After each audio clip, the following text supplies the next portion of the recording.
ассалому алайкум бинандаҳои азиз, барномаи иттилооти вақтро аз телевизиони душанбе манзури шумо мегардонем. Дар студия Саида Юсуфзода. 7 январ президенти ҷумҳурии Тоҷикистон, пешвои миллат муҳтарам Эмомалӣ Раҳмон кадрҳои ба вазифаҳои раисони як қатор шаҳру ноҳияҳои кишвар ва роҳбарӣ дар дигар сохторҳои давлатӣ пешниҳодшударо барои суҳбат ба ҳузур пазируфтанд. Бо натиҷагирӣ аз фаъолияти иқтисоди миллии кишвар дар соли 2025 муовинони раиси вилояти Хатлон, раисони шаҳру ноҳияҳои Кӯлоб, Ҷайҳун, Мир Саид Алии Ҳамадонӣ, Ховалинг, Исфара, Истарафшан, Спитамен, Бобоҷон Ғафуров ва Рудакӣ, раис ва муовинони раиси Кумитаи рушди маҳал аз вазифа озод гардида, ба ин вазифаҳо кадрҳои дигари ҷавону варзида таъин карда шуданд. Солеҳзода Ашурбой аз вазифаи муовини якуми вазири рушди иқтисод ва савдо ва Раҳмонзода Абдулло аз вазифаи ёрдамчии президенти ҷумҳурии Тоҷикистон оид ба масъалаҳои рушди иҷтимоӣ ва робита бо ҷомеа озод ва муовинони раиси вилояти Хатлон оид ба иқтисод ва идеология таъин гардиданд. Ҳамчунин ба вазифаи директори муассисаи давлатии театри миллӣ Шарифзода Манучер, ки то ин вақт муовини вазири фарҳанги ҷумҳурии Тоҷикистон буд, таъин карда шуд. Зимни суҳбат сарвари давлат муҳтарам Эмомалӣ Раҳмон ба кадрҳои ба вазифаҳои нав таъин шуда доир ба кору хизмати содиқонаю софдилона ба нафъи давлат ва мардуми Тоҷикистон, риояи қонунияти тартиботи ҳуқуқӣ ба хусус вобаста ба тақсими замин барои сохтмони манзили истиқоматӣ, омодагӣ ба кишту кори баҳорӣ, интихоб ва тарбияи кадрҳои ҷавону ояндадор ва муомилаи дуруст бо мардум дастуру тавсияҳо доданд. таъкид гардид, ки раванди созандагию бунёдкорӣ аз ҷумла бо ҷалби соҳибкорони ҳимматбаланду мардуми саховатпеша ба хусус ба хотири истиқболи сазовор аз наврӯзи байналмилалӣ ва 35-солагии истиқлоли давлатии Тоҷикистон вусъат дода шавад.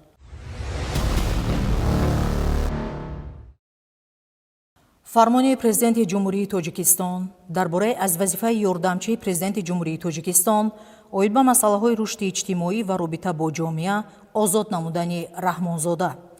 мутобиқи моддаи 69 Конститутсияи ҷумҳурии Тоҷикистон фармон медиҳам. Раҳмонзода Абдулло Қурбоналӣ бо сабаби ба кори дигар гузаштан аз вазифаи ёрдамчии президенти ҷумҳурии Тоҷикистон оид ба масъалаҳои рушди иҷтимоӣ ва робита бо ҷомеа озод карда шавад. Президенти ҷумҳурии Тоҷикистон Эмомалӣ Раҳмон шаҳри Душанбе 7 январи соли 2026.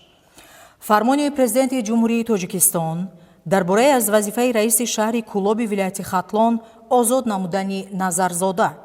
мутобиқи моддаи 69 Конститутсияи ҷумҳурии Тоҷикистон фармон медиҳам. Назарзода Бахтиёр Худоёр аз вазифаи раиси шаҳри Кӯлоби вилояти Хатлон озод карда шавад. президенти ҷумҳурии Тоҷикистон Эмомалӣ Раҳмон шаҳри Душанбе 7 январи соли 2026. фармони президенти ҷумҳурии Тоҷикистон дар бораи аз вазифаи раиси ноҳияи Мир Саид Алии Ҳамадонии вилояти Хатлон озод намудани Мирзозода. мутобиқи моддаи 69 Конститутсияи ҷумҳурии Тоҷикистон фармон медиҳам. Мирзозода Нурулло Абдулҳай бо сабаби ба кори дигар гузаштан аз вазифаи раиси ноҳияи Мир Саид Алии Ҳамадонии вилояти Хатлон озод карда шавад. президенти ҷумҳурии Тоҷикистон Эмомалӣ Раҳмон шаҳри Душанбе 7 январи соли 2026. фармони президенти ҷумҳурии Тоҷикистон дар бораи аз вазифаи раиси ноҳияи Ҷайҳуни вилояти Хатлон озод намудани Одиназода.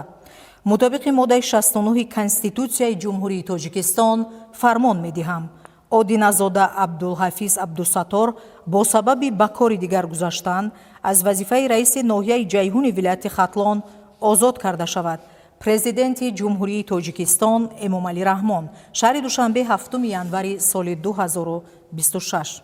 фармони президенти ҷумҳурии Тоҷикистон дар бораи аз вазифаи раиси ноҳияи Ховалинги вилояти Хатлон озод намудани Набизода. мутобиқи моддаи 69 Конститутсияи ҷумҳурии Тоҷикистон фармон медиҳам. Набизода Фарухиддин Амуриддин бо сабаби ба кори дигар гузаштан аз вазифаи раиси ноҳияи Ховалинги вилояти Хатлон озод карда шавад. президенти ҷумҳурии Тоҷикистон Эмомалӣ Раҳмон шаҳри Душанбе 7 январи соли 2026.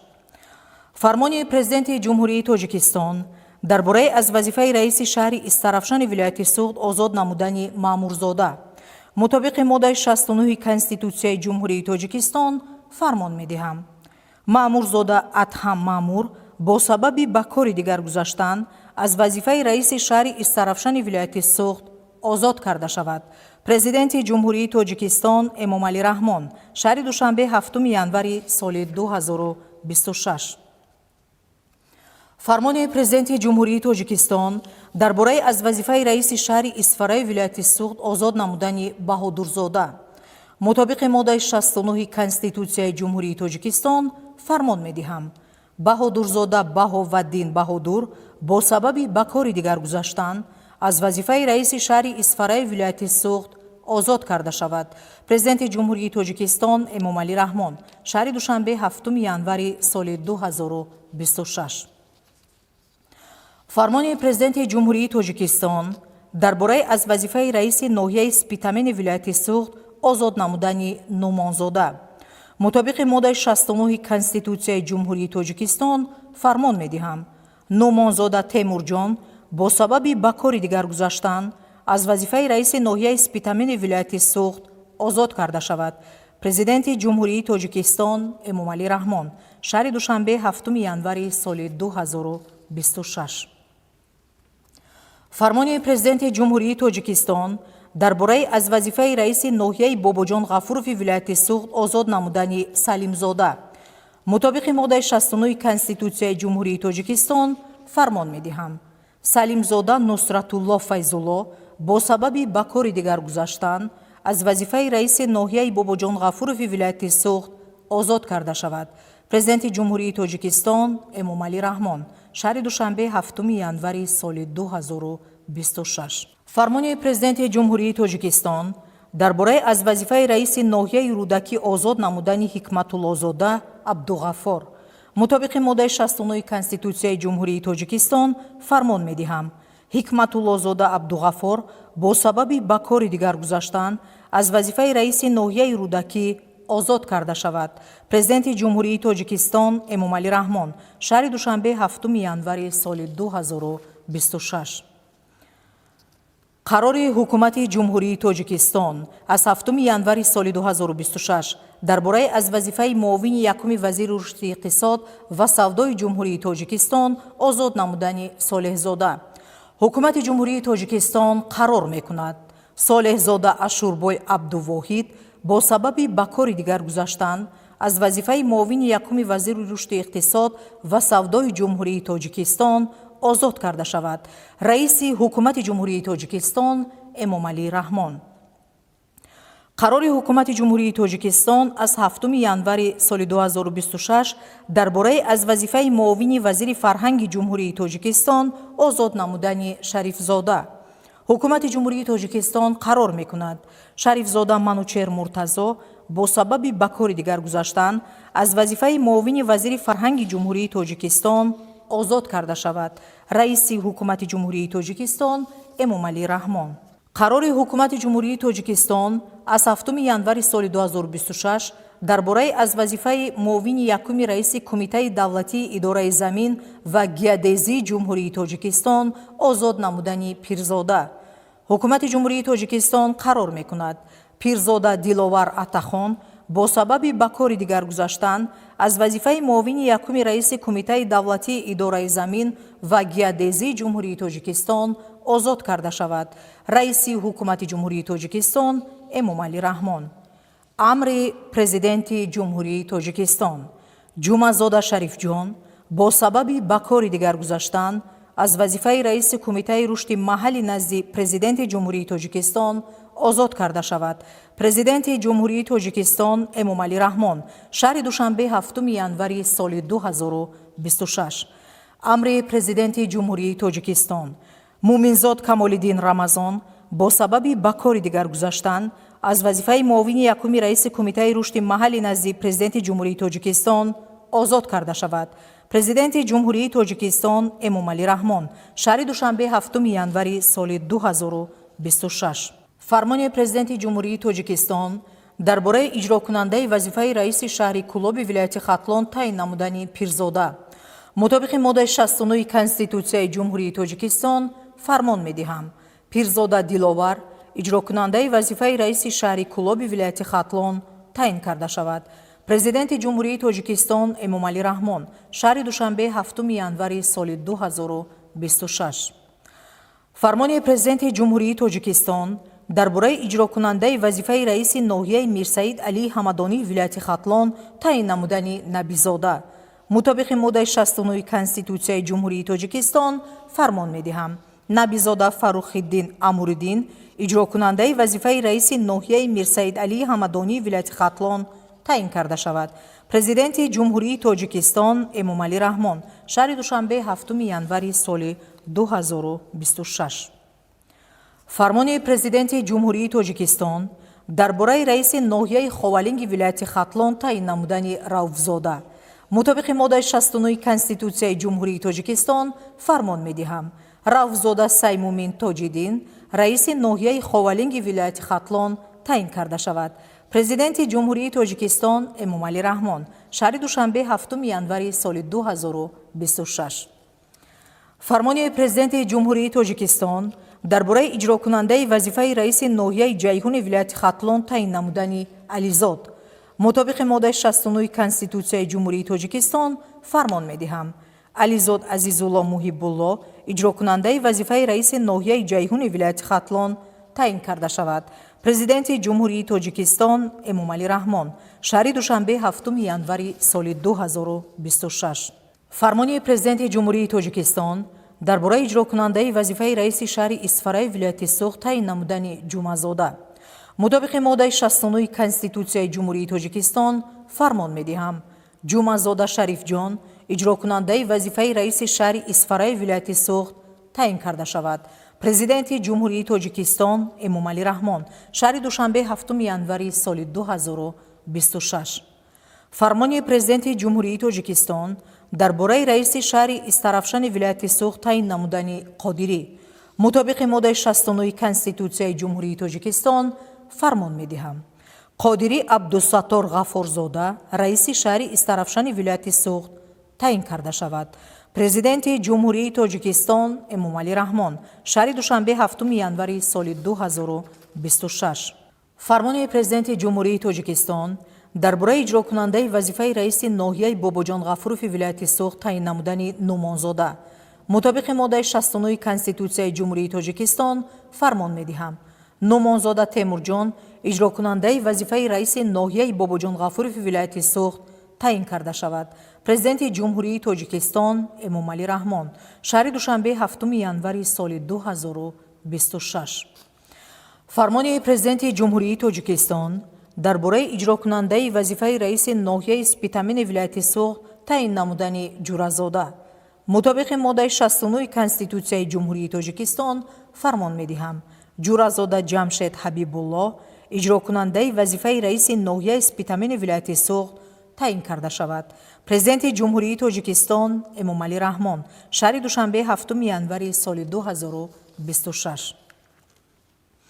фармони президенти ҷумҳурии Тоҷикистон дар бораи иҷрокунандаи вазифаи раиси ноҳияи Рӯдакӣ таъин намудани Салимзода мутобиқи моддаи 69 Конститутсияи ҷумҳурии Тоҷикистон фармон медиҳам Салимзода Нусратулло Файзулло иҷрокунандаи вазифаи раиси ноҳияи Рӯдакӣ таъин карда шавад.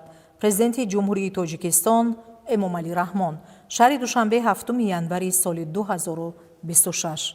амри президенти ҷумҳурии Тоҷикистон Муминзод Камолиддин Рамазон раиси кумитаи рушди маҳаллӣ назди президенти ҷумҳурии Тоҷикистон таъин карда шавад. президенти ҷумҳурии Тоҷикистон Эмомалӣ Раҳмон шаҳри душанбе 7 январи соли 2026. амри президенти ҷумҳурии Тоҷикистон Давлатзода Зарина Дилмурод муовини раиси кумитаи рушди маҳаллӣ назди президенти ҷумҳурии Тоҷикистон таъин карда шавад. президенти ҷумҳурии Тоҷикистон Эмомалӣ Раҳмон шаҳри душанбе 7 январи соли 2026. амри президенти ҷумҳурии Тоҷикистон Маъмурзода Адҳам Маъмур мушовири калони бахши ёрдамчии президенти ҷумҳурии Тоҷикистон оид ба масъалаҳои рушди иҷтимоӣ ва робита бо ҷомеа таъин карда шавад. президенти ҷумҳурии Тоҷикистон Эмомалӣ Раҳмон шаҳри душанбе 7 январи соли 2026. амри президенти ҷумҳурии Тоҷикистон Шарифзода Манучер Муртазо директори муассисаи давлатии театри миллӣ дастгоҳи иҷроияи президенти ҷумҳурии тоҷикистон таъин карда шавад. Президенти ҷумҳурии тоҷикистон Эмомалӣ Раҳмон. шаҳри душанбе 7 январи соли 2026. хабарҳоро идома медиҳем. дар толори муассисаи таҳсилоти миёнаи умумӣ назди сарраёсати маорифи шаҳри Душанбе ҷаласаи мушовараи сарраёсати маорифи шаҳри Душанбе бо иштироки роҳбарияти вазорати маориф ва илми ҷумҳурии Тоҷикистон, мақомоти иҷроияи ҳокимияти давлатии шаҳри Душанбе, сарраёсати маорифи шаҳри Душанбе ва роҳбарони муассисаҳои таълимиву дигар кормандони соҳаи маориф доир гардид. гузориши муфассал дар ин хусус. соли 2025 барои аҳли маорифи пойтахт соли рушд, соли муваффақияту дастовард ва дар маҷмӯъ соли комёбиҳо буд. маҳз дастгириву ғамхориҳои пайваста ва таваҷҷӯҳи доимии пешвои миллат президенти ҷумҳурии Тоҷикистон муҳтарам Эмомалӣ Раҳмон ва ташаббусҳои созандаи раиси шаҳри Душанбе муҳтарам Рустами Эмомалӣ ҷиҳати боз ҳам беҳтар намудани вазъи соҳаи маорифи пойтахт, таҳкими заминаи моддиву техникии муассисаҳои таълимӣ, қабули барномаҳои давлатӣ барои рушди соҳа, таъсиси муассисаҳои таълимии наву замонавӣ ва ҷавобгӯ ба талаботи замони муосир дар меҳвари диққат қарор доштани донишомӯзии насли наврас ба таҳкими илму дониш нерӯи тоза ва такони ҷиддие бахшида баҳри расидан ба ҳадафҳои нақшавӣ заминаи мусоиде фароҳам овардааст. дар ҷаласаи машваратии сарроясати маорифи шаҳри Душанбе муовини вазири маориф ва илми ҷумҳурии Тоҷикистон, муовини раиси шаҳри Душанбе, сарпарасти соҳа Дилбар Одилзода, роҳбарияти сарроясати маорифи шаҳри Душанбе,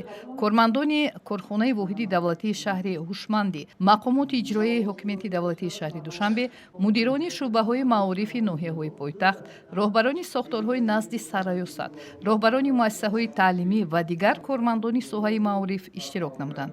зикр гардид ки дар давраи ҳисоботӣ дар шаҳри Душанбе 174 муассисаи таҳсилоти томактабӣ фаъолият дошта, нисбат ба ҳамин давраи соли 2024 7 адад зиёд мебошад ки аз ин теъдод 95 тои он муассисаи бюджетӣ, 69 адад хусусӣ, 10 адад тобеи ташкилоту идоравӣ мебошанд. дар маҷмӯъ дар зинаҳои таҳсилоти томактабӣ 36163 таълимгиранда ба тарбия фаро гирифта шуданд ки нисбат ба соли гузашта 1865 нафар ё худ 5.4% зиёд мебошад. айни замон дар пойтахт 208 муассисаи таҳсилот, аз ҷумла 161 адад муассисаи таълимии бюджетӣ, 36 муассисаи таълимии хусусӣ, 11 муассисаи таълимии тобеи ташкилоту идораҳо фаъолият доранд. бояд қайд кард ки сохтмону азнавсозӣ, мустаҳкам намудан ва ба меъёрҳои байналмилалӣ ҷавобгӯ гардонидани пояҳои моддиву техникии муассисаҳои таълимӣ дар ҳошияи ташаббусҳои ҳукумати ҷумҳурии Тоҷикистон қабул ва амалӣ намудани барномаҳои гуногун дар низоми таҳсилоти томактабӣ ва миёнаи умумӣ, роҳандозӣ намудани озмунҳои зеҳнӣ ва тафаккурро таҳрикдиҳанда ва аз ҳама ҷиҳат дастгириву ҳавасмандгардонии кӯдакону наврасони болоёқат, баланд бардоштани мақоми устодону омӯзгорон ва мураббиён аз ҷониби мақомоти иҷроияи ҳокимияти давлатии шаҳри Душанбе, хосатан раиси маҷлиси миллии маҷлиси олии ҷумҳурии Тоҷикистон, раиси шаҳри Душанбе муҳтарам Рустами Эмомалӣ иқдомоти беназири шаҳрдорӣ буда дар чунин сатҳи баланд танҳо дар шаҳри Душанбе амалӣ мегардад ки изҳори сипоси беандозаи аҳли маорифро баён мекунад. сарраёсати маорифи шаҳри Душанбе бо мақсади таъмин намудани муассисаҳои таълимии пойтахт бо кадрҳои омӯзгорӣ пайваста ҳамаи имкониятҳоро истифода намуда, масъалаи мазкур ҳалли мусбии худро асосан ёфта истодааст.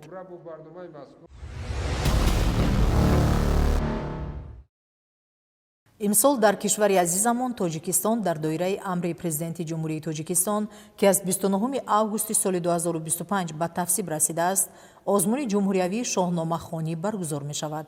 барои ташкилу баргузории ин озмун аз фонди президенти кишвар 2 миллиону 660 ҳазор сомонӣ ҷудо гардидааст. гузориши ҳамкоронамон бо пайгирии ҳамин мавзӯъ омода гардидааст. در دایره امر پرزیدنت جمهوری تاجیکستان جهت برگزاری آزمون جمهوری شاهنامه‌خوانی که سال 2026 در کشور راه اندازی می‌گردد، در تالار کتابخانه مقامات اجرایی حاکمیت دولتی ناحیه فردوسی در دایره دفتر و سپارش‌های راهبردی ناحیه آزمون شاهنامه‌خوانی میان مؤسسه‌های حدودی ناحیه دایر کرده شد. ضمن افتتاح آزمون، مسئولین ناحیه به حاضرین ماهیت آزمون مذکور فهمانیده ابراز نمودند که مقصد از برگزاری این آزمون ارجگذاری به فرهنگ و ادبیات غنی تاجیک، مخصوصاً معرفی آثار بی‌زوال نیاگان از جمله شاهنامه ابوالقاسم فردوسی میباشد. آزمون اینچنین به بلند برداشتن سطح خودشناسی ملی، افتخار از تاریخ و تمدن خلق تاجیک و بیدارسازی حسی و تندرستی میان نسل جوان روانه شده است. در این آزمون عیان گردید که خوانندگان مؤسسه‌های تعلیمی حدودی ناحیه نیز خوب آمادگی دیدند. فاطمه میربازخانووا خواننده صنف دهم مؤسسه تحصیلاتی میانه عمومی رقم 72 ناحیه از جمله آن اشتراکچیان میباشد که برای اشتراک در این آزمون زیاده از 1000 مصرع داستان‌های شاهنامه را از خود کرده است. هر آن کس که شاهنامه خوانی کند اگر زن بود پهلوانی کند. من میربازخانووا فاطمه خواننده صنف ده مؤسسه تحصیلات میانه عمومی رقم 72 به نام گلچهره سلیمانی ناحیه فردوسی میباشم. میخواستم داستان ضحاک را قرائت نمایم. چو ضحاک بر تخت شد شهریار، بر او سالیان انجمن شد 1000. سراسر زمانه بدو گشت باز، برآمد بر این روزگاری دراز. نهان گشت آیین فرزانگان، پراکنده شد نام دیوانگان. هنر خوار شد جادویی ارجمند، نهان راستی آشکارا گزند.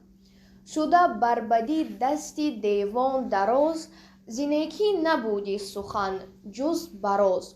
دو پاکیزه از خانه جمشید، برون آوریدند لرزان چوبید.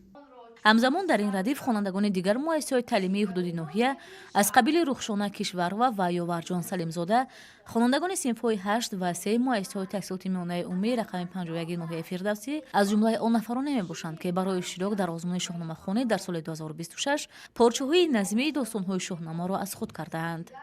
کنون برکشایم دری داستان، سخنهای شایسته باستان. زی گنگی سیاوش گویم سخن، و از آن شهر و آن داستانی کهن. بر او آفرین که جهان آفرید، ابا آشکاران نهان آفرید. خداوندی دارنده هست و نیست، همه چیز جفت است ایزد یک است. کنون رزم سهراب و رستم شنو، دیگرها شنیدستی این هم شنو. یکی داستان از پرآبی چشم، دلی نازک از رستم آید به خشم. اگر تون باده برآید ز کنج، به خاک افکند نارسیده ترنج. ستمکاره خوانمش ار دادگر، هنرمندانمش ار بی هنر.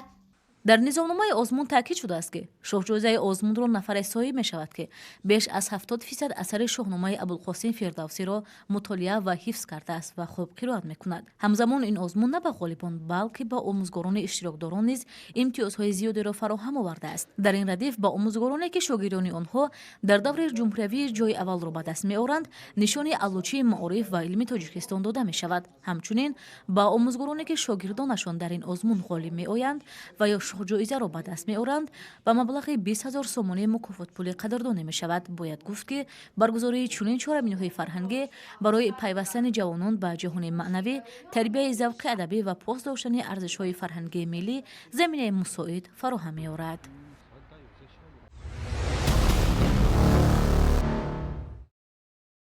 از جانب مقامات اجرایی حکومت دولتی ناحیه شاه منصور میان وزارت و کمیته تشکیلات و مؤسسه و شهرک و محله‌های حدودی ناحیه دوری ناحیوی آزمون شهری کتابخانه بهترین در ناحیه شاه منصور آغاز گردید. گزارش همکارانمان از جریان برگزاری آزمون. با مقصد رشد استوار کتابخانه‌ها، تحکیم زمینه‌های مادی و تکنیکی آنها، رشد و توسعه، استفاده و کاربرد کتاب در عائله، تشکیلات و مؤسسه‌ها، کارخانه و اداره‌های دولتی و جمعیتی، جلب متخصصان ساحه کتابداری به کتابخانه‌ها، تقویت ذهنی و معنوی ساکنان پایتخت و جلب آنها به آزمون جمهوری فروغ سوپ دانایی کتاب است. дар робита ба иҷрои вазифаҳое ки дар паёми президенти ҷумҳурии тоҷикистон аз 26 декабри соли 2019 зикр гардиданд, қарори раиси шаҳри Душанбе дар бораи баргузор намудани озмуни китобхонаи беҳтарин дар шаҳри Душанбе ба имзо расидааст. дар асоси ин қарор ҳамасола дар шаҳри Душанбе озмуни китобхонаи беҳтарин дар сатҳи баланд баргузор карда мешавад. мувофиқ ба нишондоди қарори мазкур дар ноҳияи Шоҳмансур аз ҷониби бахши фарҳанг даври ноҳиявии озмун ташкилу баргузор гардид. таври ба ҳайати комиссияи даври ноҳиявии озмун иттилоъ дода шуд, озмуни китобхонаи беҳтарин аз китобхонаи Вазороти нақлиёти Ҷумҳурии Тоҷикистон оғоз гардид. дар дастгоҳи марказии вазорат бо мақсади иҷрои дастуру супоришҳои пешвои миллат, президенти Ҷумҳурии Тоҷикистон муҳтарам Эмомалӣ Раҳмон ки дар паёмашон ба Маҷлиси Олии Ҷумҳурии Тоҷикистон дар хусуси ташвиқу тарғиби китобхонӣ дар ҷомеа, таъсиси китобхонаҳои нав дар ҳама сохторҳои давлатӣ ва ғанӣ гардонидани фонди китобхонаҳои мавҷуда баён гардиданд, китобхонаи идоравӣ бо теъдоди умумии 3000 ташкил карда шудааст ва он ба таври мунтазам фаъолият дорад. аз ин ҳисоб 2200 адади онро асарҳои бадеии адибони ватаниву хориҷӣ ва 800 адади онро китобҳои техникию касбии соҳаи роҳу нақлиёт ташкил медиҳанд.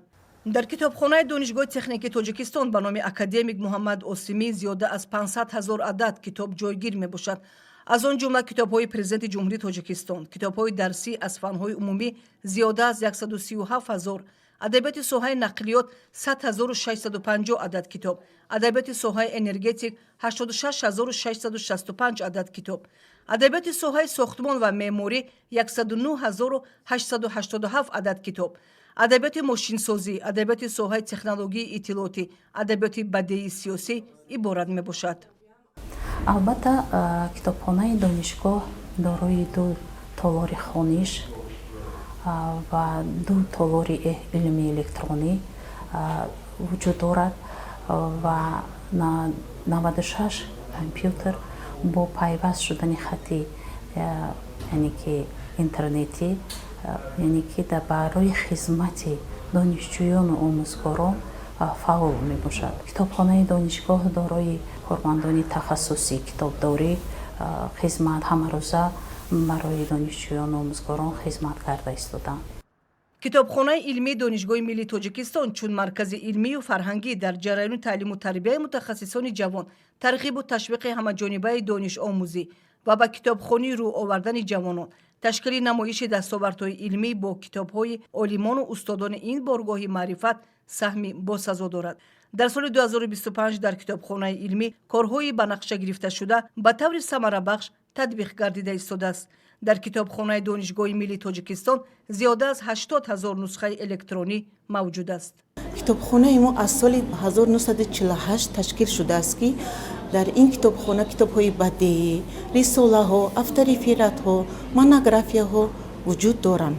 дар китобхона 37 корманд фаъолият мекунад. шӯъбаи пурагардонӣ аз шӯъбае иборат мебошад ки дар вай китоб, монография, рисолаҳо, авторефератҳо, китобҳои нав чопгашта воридот мешавад ва ё дар китобҳои инвентарӣ рақамгузорӣ мекунанд ва ба шӯъбаи коркарди китобҳо месупоранд. сипас аъзои ҳакамон раҳсипор ба китобхонаи маҳаллаи Гулистони ноҳияи Шоҳмансур гардиданд. фонди китобхона ҳамасола аз ҳисоби китобҳо, маҷаллаву рӯзномаҳои нав пурра гардида барои хонандагон дастрасии бештарро таъмин менамояд. китобхона зиёда аз 420 муштарӣ дошта, зиёда аз 1500 китобҳои электронӣ дорад. дар давраи таътили зимистона дар шаҳри Душанбе мусобиқаи ҷумҳуриявии таътили зимистона 2026 барои кӯдакони соли таваллудашон 2013 ва 2014 баргузор шуд. ин чорабинии солимгардонӣ ба хотираи хабарнигори машҳури варзишӣ Фарҳод Ҷабборов ки солҳои тӯлонӣ дар рушди футбол саҳми назаррас гузоштааст бахшида шуд. мусобиқаи хотираи Фарҳод Ҷабборов 1 январ оғоз шуда дар рӯзи охири таътили зимистона барои кӯдакон 7 январ ба анҷом расид. дарвозабони бошгоҳи истиқлоли шаҳри Душанбе Никола Стошич ба ҳайати тими Хоразми Узбекистон гузашт. Стошич дигар бора ба чемпионати Узбекистон бармегардад ки қаблан таҷрибаи бозӣ дар он ҷо дошт. бошгоҳи истиқлол ба Никола Стошич барои баромадаш дар ҳайати даста арзи сипос намуда ба ӯ дар фаъолияти ояндаи футболияш муваффақиятҳои калон орзу менамояд.